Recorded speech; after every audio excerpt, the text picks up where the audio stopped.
Hello, everyone, and welcome back to Global English Talks. I'm Susan, and I'm so happy you are here with us today. And I'm Mark. It's great to spend this time with you. If this is your first time listening, welcome. We are two friends having real conversations to help you improve your English in a natural way. Yes, this is not a formal class. We are not here to give you difficult grammar rules. We are here to talk like real people talk in daily life. Exactly. At Global English Talks, we focus on simple English, clear pronunciation, and topics from real life. Things you can actually use at work, at home, or when you travel. And today's episode is called Travel Conversations. We are going to explore how to speak English when you travel and how to feel more confident when you talk to strangers in a new place. Maybe you feel nervous when you need to ask for directions. Maybe you don't know what to say at the airport. Or maybe you just want to make small talk with someone from another country. Don't worry, by the end of this episode, you will feel more ready to open your mouth and start a conversation when you travel. So relax, take a deep breath, and enjoy this friendly chat with us. Let's begin. So, Mark, when was the last time you traveled somewhere new? Oh, that's a good question. 2 months ago, I went to a small town near the mountains. It was early in the morning when I arrived. The air was cold, and I remember holding my coffee and looking around, feeling a little lost but also excited. I love that feeling. A little lost, but also curious. It's like your brain is awake in a different way. Yes, exactly. Even simple things feel new. I had to ask a local man where the bus station was. My sentence was simple. I said, "Hi, excuse me, where is the bus station?" But my heart was beating fast. I understand that so well. Last year, I traveled alone to another country. I was standing in a train station at night. There were many signs, but I did not understand all of them. I felt small for a moment. Then I asked a woman next to me for help. She smiled, and suddenly everything felt easier. It's interesting, right? Sometimes the hardest part is just starting the conversation. Yes, not the grammar, not the vocabulary, just opening your mouth. And travel makes that feeling stronger. You're in a new place, different sounds, different food, different people. Let me ask you something, Mark. Do you think people are usually kind when we try to speak their language? Most of the time, yes. In my experience, people appreciate the effort. Even if the sentence is not perfect, they can see that you are trying. That's such an important idea. When we travel, we are not expected to speak perfectly. We are expected to communicate. And today, we are going to talk about those real travel conversations. The ones at the airport, the ones at the hotel, the small chats on a bus or in a cafe. Because travel English is not about big speeches. It's about simple, clear, friendly exchanges. And if you've ever felt nervous about speaking English while traveling, this episode is especially for you. Yes, stay with us. We're going to make this feel lighter and more possible. So, today we are talking about travel conversations. Why does this topic matter so much? I think it matters because travel puts us in real situations. You cannot press pause. You cannot check your notebook for 5 minutes. You have to speak in that moment. Yes, and those moments can feel intense. You might be tired from a long flight. You might be hungry. You might be carrying a heavy bag, and then someone asks you a question in English. Or you need to ask for help and your brain feels slow because you're in a new environment. Exactly. Travel conversations are not about perfect English. They are about survival, connection, and small acts of courage. I like that, small acts of courage, because sometimes saying, "Excuse me, can you help me," feels like a big step. And here's something important. When you practice travel conversations, you are not just learning words, you are building confidence. Yes, you are training yourself to speak even when you feel unsure. So if you are listening right now and thinking, I want to travel one day, or I already travel but I feel shy, this episode is for you. And even if you don't travel often, these conversations are still useful. Asking for information, starting small talk, being polite with strangers. This is daily life English. Before we continue, let me invite you to do something simple.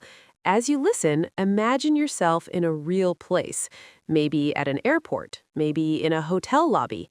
Picture it in your mind. Yes, don't just listen, imagine. Put yourself inside the situation. Because the more real it feels in your mind, the more natural it will feel when it happens in real life. And that's our goal today, not just to talk about travel, but to help you feel ready for those real conversations. Let's start by understanding something very simple. What exactly is a travel conversation? So, what is a travel conversation? It sounds simple, but let's slow down and really look at it. For me, a travel conversation is any short talk you have because you're in a new place. It usually has a purpose. You need information, help, or directions. Yes, it is often practical. You ask, "Where is the restroom?" or "How much is this ticket?" These are small sentences, but they have a clear goal. And travel conversations are usually with strangers. That makes them a little different from talking to friends. Right. With friends, you feel safe. With strangers, you might feel shy. You don't know their personality. You don't know if they speak slowly or fast. That's why travel conversations are also emotional. It's not just language, it's courage, politeness, and quick thinking. I like that. Quick thinking. Sometimes you don't have time to prepare. You are standing at a train platform. The train is coming in 3 minutes. You need to ask, "Is this train going to Central Station?" And you cannot give a long speech. You need simple, clear English, short sentences, clear questions. Another important thing is that travel conversations are usually polite. We often use soft words like "excuse me," "please," and "thank you." Yes, because you are asking for help, and politeness makes people more open to help you. Let me give a small example. Imagine you walk into a hotel, you smile and say, "Hi, I have a reservation under the name Susan." That is a travel conversation. Or you sit in a taxi and say, "Can you take me to this address, please?" That's also a travel conversation. They are short, they are focused, they are real. And here is something comforting. Most travel conversations follow patterns. The same types of questions appear again and again. That's true. Airports around the world are different, but the questions are often the same. So if you learn these patterns, you are not learning hundreds of random sentences. You are learning useful tools. Travel conversations are like small bridges. Each sentence helps you cross from confusion to clarity. I like that image. From confusion to clarity. One simple question at a time. Mark, I want to share an image that helps me understand travel conversations in a very simple way. I'm curious already. What is it? Imagine you arrive in a new city late in the afternoon. The sky is turning orange. You are pulling a small suitcase with one wheel, making that noisy tuck, tuck, tuck sound on the sidewalk. I can hear that sound in my head already. And your phone battery is almost dead. The map disappears. Suddenly, the streets feel bigger. The buildings look the same. You stop walking because you don't know where to go. That moment feels very real. I think many listeners know that feeling. Yes. Now, imagine there are small street lamps along the road. Not strong lights, just small, warm lights. Each one helps you see a few steps forward. So the lights don't show the whole city, only the next part. Exactly. Travel conversations are like those small street lamps. One question lights the next step. You ask someone, "Is this the right street?" Now you can walk a little more. Then maybe you ask another person, "Where is the hotel entrance?" Another light turns on. Yes, you don't need perfect English to light the whole journey. You only need enough English to see the next step. I really like that idea. Many learners think they must know everything before traveling, but real travel happens step by step. And each conversation gives you confidence. After the first question, the second feels easier. After the second, the third feels natural. I remember arriving in a busy market in Mexico many years ago. It was noon, music was playing, people were talking loudly. I felt lost for a moment. Then I asked a woman selling fruit, "Where can I find a taxi?" What happened? She didn't just answer, She walked with me to the corner and pointed at the taxi line. That small conversation changed my whole mood. Suddenly, I felt safe again. That's beautiful. Sometimes a simple sentence opens a door to kindness. And that's why travel conversations are powerful. They're not only about information, they create human connection. So maybe today, instead of thinking, I must speak perfect English, you can think, I just need my next street lamp. One small question, one small answer, one step forward. Okay, Mark, now I think it's time to give our listeners some practical help. Not rules, not a big list, but small ideas they can really use. Yes, think of these as friendly habits, things that make travel conversations easier and more natural. Tip number 1 comes from something very simple. Start with kindness before information. Many learners go directly to the question. They say, where's the bus? But adding a small opening changes everything. Absolutely. A simple hi or excuse me works like knocking on a door before entering a room. People feel respected. I remember being in a bakery in Lisbon early in the morning. The place smelled like fresh bread. I was nervous because the line was long. When it was my turn, I smiled and said, Good morning. Sorry, my English is slow today. The woman laughed kindly and helped me step by step. That's a great example. When you show warmth, people relax. They stop listening for mistakes and start listening to meaning. So the first tip is simple. Begin softly.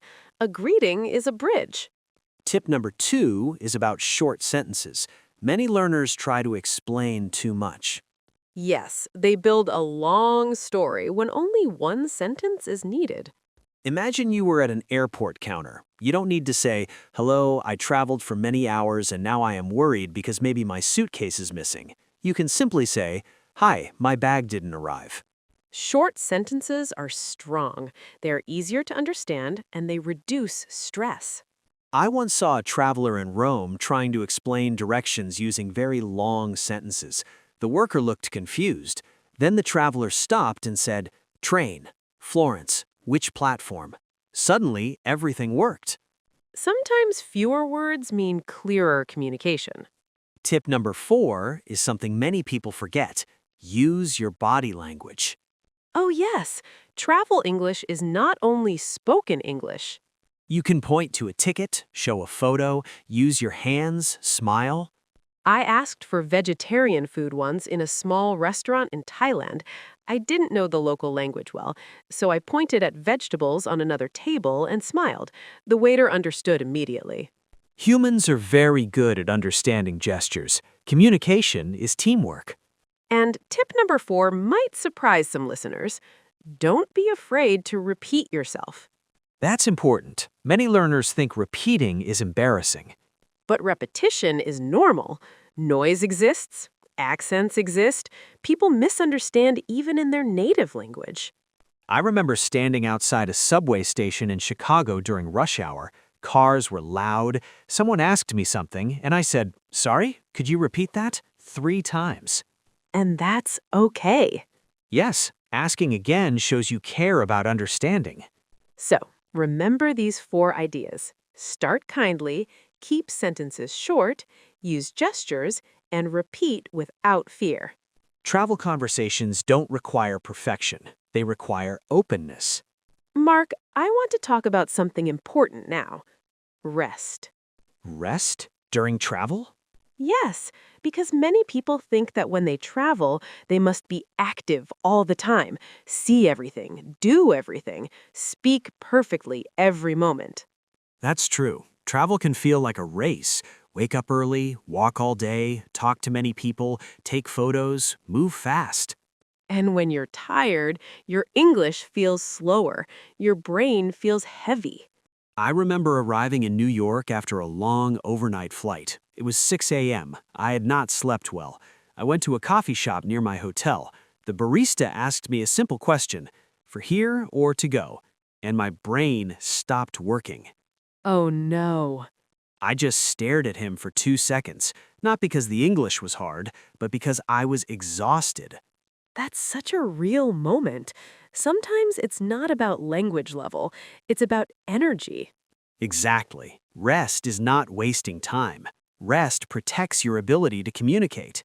I once traveled to Barcelona in the summer. It was hot. I walked for hours. In the afternoon, I felt overwhelmed.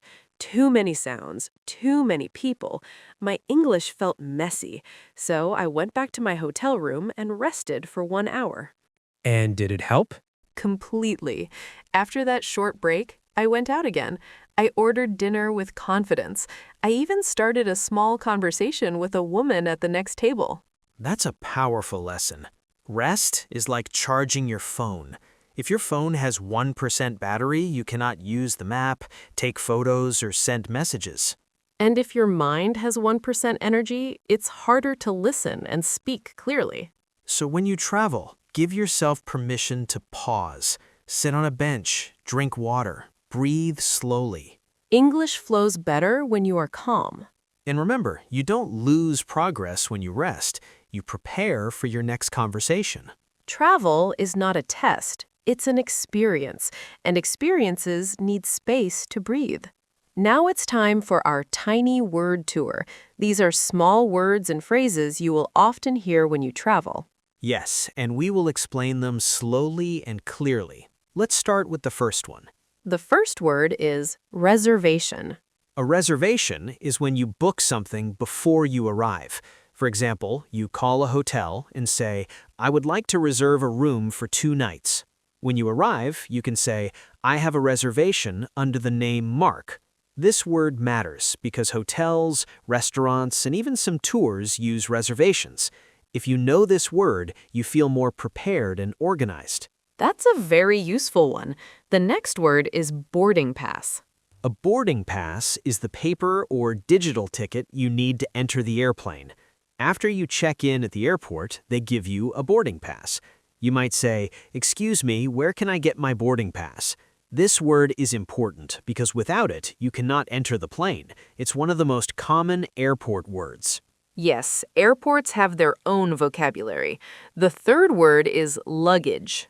Luggage means your bags and suitcases. For example, "My luggage is very heavy," or "My luggage did not arrive."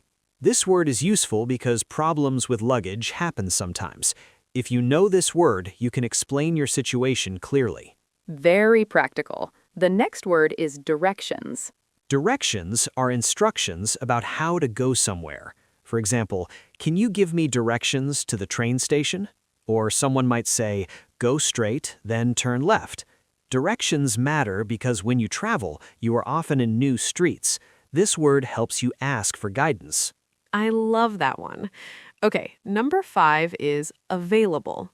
Available means something is free and ready to use. For example, "Do you have any rooms available tonight?" Or "Is this seat available?" This word is helpful in hotels, restaurants, and even on buses. It allows you to ask politely if something can be used. Great. And the last word today is currency. Currency is the money used in a country. For example, "What currency do you use here?" Or "Can I pay in local currency?" This word is important because different countries use different money. Knowing this word helps you feel more confident when paying for things. These small words may look simple, but they appear again and again when you travel. And when you understand them, conversations feel less stressful. Tiny words, big difference. Okay, now it's time for a small challenge. Not a difficult one, just something gentle you can try this week. Yes, think of this as a practice trip for your mind. You don't need a passport for this one. Imagine you arrive in a new city. Maybe it's rainy. You step out of a train station. People are walking fast. You hear different languages around you. Your phone battery is low. You see a cafe across the street, warm lights inside, people drinking coffee. Your challenge is simple. Pause the episode later today and imagine one travel conversation in that cafe. Maybe you walk to the counter and say, "Hi, can I have a coffee, please?" Then the person asks, "Small or large?" Answer out loud. Yes, really. Speak in your room. Speak in your car. Speak while walking. Speaking out loud changes everything. Your mouth learns the rhythm, not only your brain. And don't worry about mistakes. Nobody is grading you. This is your safe space. You can also imagine asking for Wi-Fi or asking, "Is there a restroom here?"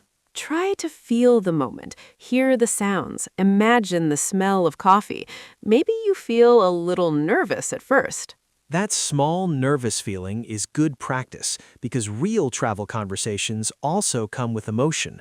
If you want an extra step, record yourself on your phone. Listen later, not to criticize yourself, just to notice your progress. You might be surprised. Many learners sound better than they think. One imagined conversation today can become a real confident conversation tomorrow. Small practice, big courage. Now let's make things even more practical. We want to give you simple, daily action steps, small things you can do without traveling anywhere. Yes, because confidence does not start at the airport, it starts at home. Step 1 is very easy. Choose one travel situation each day. Maybe Monday is airport, Tuesday is hotel, Wednesday is restaurant. Then learn only 3 sentences for that situation, not 20, just 3. For example, hotel day could be, I have a reservation. Can I check in now? And is breakfast included? When the list is small, your brain relaxes. You remember faster. Step 2 is listening practice. Watch or listen to short travel videos in English, airports, taxis, cafes. Don't try to understand every word. Listen for familiar phrases. Notice how people greet each other. I once watched a travel vlog every morning while drinking tea. After a week, I noticed I started using the same polite expressions without thinking. Exposure works quietly, like learning a song after hearing it many times. Step 3 is role play. Yes, even alone. It may feel funny at first. But stand in front of a mirror and pretend you are checking into a hotel. Smile and say, "Hello, I have a reservation." Or pretend you are asking a taxi driver for help. Use your hands, use real gestures. The more real you make it, the easier real conversations feel later. And step 4 is something many people forget. Celebrate small wins. Maybe today you understood one airport announcement in English. Maybe you said one full sentence without stopping. That matters. Confidence grows from small victories, not perfect performances. Travel English is built day by day, like packing a suitcase slowly before a trip. One item at a time, until suddenly you are ready to go. Before we finish today, let's take a moment to look back at what we explored together. Yes, think of this as unpacking your suitcase after a trip. You take things out slowly and remember where you went. We started by talking about real travel conversations. Not perfect English, just real moments with real people. Like asking for directions, checking into a hotel, or ordering coffee when you feel tired after a long flight. Then we talked about the idea of small street lamps, one question lighting the next step. You don't need to see the whole journey, just the next conversation. We also shared practical tips. Start kindly. Use short sentences. Let your body language help you. And don't be afraid to repeat yourself. Even native speakers ask people to repeat things. We also remembered something very human. Rest matters. Yes, when you are tired, language feels heavier. A short pause can give your brain space to work again. Then we visited our tiny word tour. Reservation, boarding pass, luggage, directions, available, currency. Small words that appear again and again when you travel. And we invited you to imagine conversations, to practice speaking out loud. Because confidence grows when your voice becomes familiar with English. Finally, we shared daily actions. Learn a few sentences, listen often, role play, celebrate progress. Travel conversations are not about sounding perfect. They are about being understood in connecting with people. One smile, one question, one answer at a time. And now it's time to say goodbye for today. Thank you so much for spending this time with us at Global English Talks. Yes, thank you for listening wherever you are right now. Maybe at home, maybe driving, maybe walking with headphones and dreaming about your next trip. Remember, English grows through small daily moments, not pressure, not fear, just steady practice. And travel conversations are really conversations about courage, saying hello to someone new, asking for help, opening a small door to the world. If today's episode helped you, try one simple thing after this. Say one travel sentence out loud. Maybe, "Excuse me, where is the station?" Or, "I have a reservation." Your voice deserves practice. The more you hear yourself speaking, the more natural it feels. And if you enjoyed this conversation, come back for the next episode. We always bring real topics from daily life, simple English, and friendly conversations. Share this episode with a friend who is learning English too. Learning together makes the journey lighter. Until next time, be patient with yourself Be curious. and keep talking to the world. Bye, everyone. See you soon.